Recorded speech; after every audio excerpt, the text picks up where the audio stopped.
সারা দেশের প্রায় 3.5 লাখ ক্ষুদে শিক্ষার্থী অংশগ্রহণে অনুষ্ঠিত হওয়ায় জুনিয়র বৃত্তি পরীক্ষার ফল প্রকাশের প্রক্রিয়া চূড়ান্ত পর্যায়ে রয়েছে। উত্তরোত্তর মূল্যায়ন শেষ হওয়ায় এখনো ফল প্রকাশের সুনির্দিষ্ট তারিখ নির্ধারণ করতে চলতি সপ্তাহেই শিক্ষা বোর্ডের চেয়ারম্যানের সমন্বয়ে একটি গুরুত্বপূর্ণ সভা অনুষ্ঠিত হতে যাচ্ছে।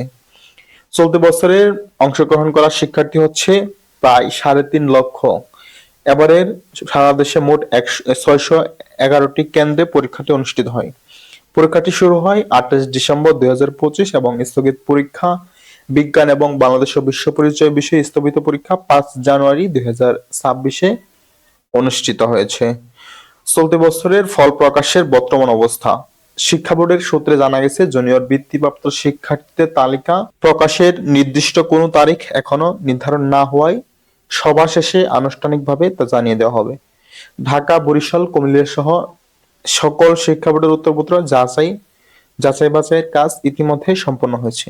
ফল প্রকাশ হলে শিক্ষার্থীরা কিভাবে দেখবে তাদের রেজাল্ট? ফল প্রকাশের পর শিক্ষার্থীরা নিজ নিজ বিদ্যালয়ে নোটিশ বোর্ড ছাড়াও মাধ্যমিক ও উচ্চ মাধ্যমিক শিক্ষা বোর্ডের অফিসিয়াল ওয়েবসাইট থেকে ফলাফল সংগ্রহ করতে পারবেন।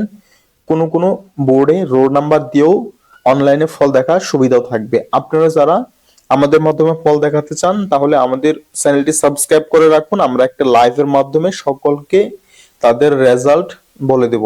দর্শক, এই ছিল আজকের প্রতিবেদন। সম্পূর্ণ প্রতিবেদনটি ভালো লাগলে অবশ্যই চ্যানেলটি সাবস্ক্রাইব করে পাশে থাকা বেল বাটনটি বাজিয়ে রাখবেন পরবর্তী আপডেটের জন্য। এতক্ষণ পর্যন্ত ভালো থাকুন, সুস্থ থাকুন। আল্লাহ হাফেজ।